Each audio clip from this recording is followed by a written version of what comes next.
Мой день – это 100% общения, даже 110%. Ну вот мы хотим вот это ощущение праздника возродить. Поэтому с меня сегодня вата и распечатанные картинки облаков.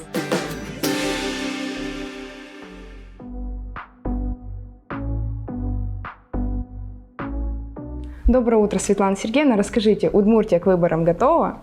Совершенно точно готова.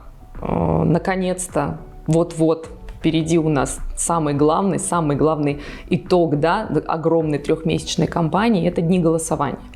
Но давайте коротко сначала расскажу о том, как в принципе мы готовились. Выборы были объявлены 7 декабря.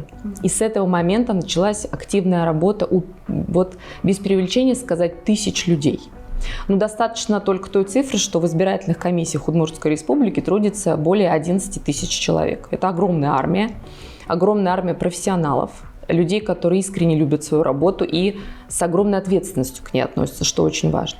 Для голосования мы изготовили количество бюллетеней, равное количеству избирателей. Ну, мы чуть-чуть округлили. У нас это 1 164 000 бюллетеней. Бюллетень – это один из самых главных документов избирательной кампании, поэтому у него есть определенной степени защиты. Первое – это тангирная сетка.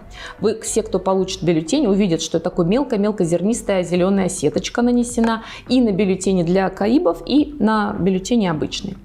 Бюллетени мы по традиции делаем на 2 языках. Мы их изготовили на одном из полиграфических предприятий города Ижевска. 1-2 марта мы их раздали по территориальным избирательным комиссиям. Те, кто принимал и те, кто видел этот процесс, знают, как он происходит. Это достаточно сложный процесс с точки зрения организации, в первую очередь, обеспечения безопасности. Весь процесс печати и передачи бюллетеней сопровождается контролем со стороны сотрудников полиции.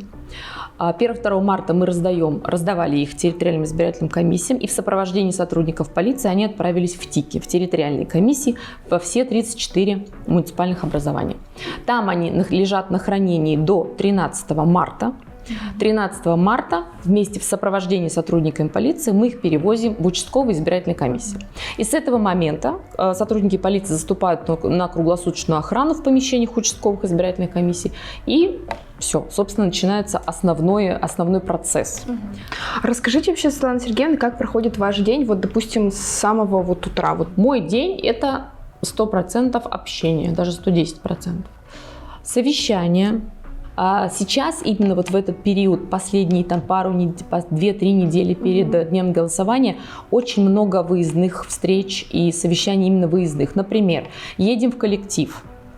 Неважно, любое предприятие, вуз приглашает, любая организация просит: выступите перед коллективом, пожалуйста. С удовольствием ездим. Очень много вопросов решаем, объясняем во время таких встреч. Личные встречи очень важны, категорически важны. Плюс у нас очень много проектов с точки зрения информирования молодых избирателей, будущих избирателей. День весь, он фактически состоит из встреч с разными людьми, абсолютно разными аудиториями, разного возраста, пола, статуса, но все, конечно, мы объединяем их одной целью – информировать о предстоящих выборах, о тех возможностях, которые есть у избирателей, ну и, соответственно, приложить с нашей стороны все усилия для того, чтобы создать максимально комфортные возможности для выбора своего способа для голосования. Еще, если говорить про атмосферу в целом на участках, мы вместе с органами исполнительной власти, конечно, стремимся, чтобы атмосфера была праздника. Знаете, вот те, кто постарше, особенно помнят, что поход на выборы – это всегда было такое ощущение праздника. Ты приходишь, у тебя пахнет сдобой, свежей, да, пахнет какой-то вкусной едой, тут исполняют песни, выступают коллективы. Везде по-разному было. Но вот мы хотим это ощущение праздника возродить. А вечером время с семьей как вообще? Вечером отдыхаете? Я делаю уроки. У меня 2 школьников. Сегодня, например, мы будем делать для окружающего мира поделку про облака. Нам нужно сделать из ваты перистые, слоистые и кучевые. И объяснить, рядом написать красивым почерком, чем друг от друга отличаются. Поэтому с меня сегодня вата и распечатанные картинки облаков. Ну и потом все это проверить. Так что у меня план есть на каждый вечер практически.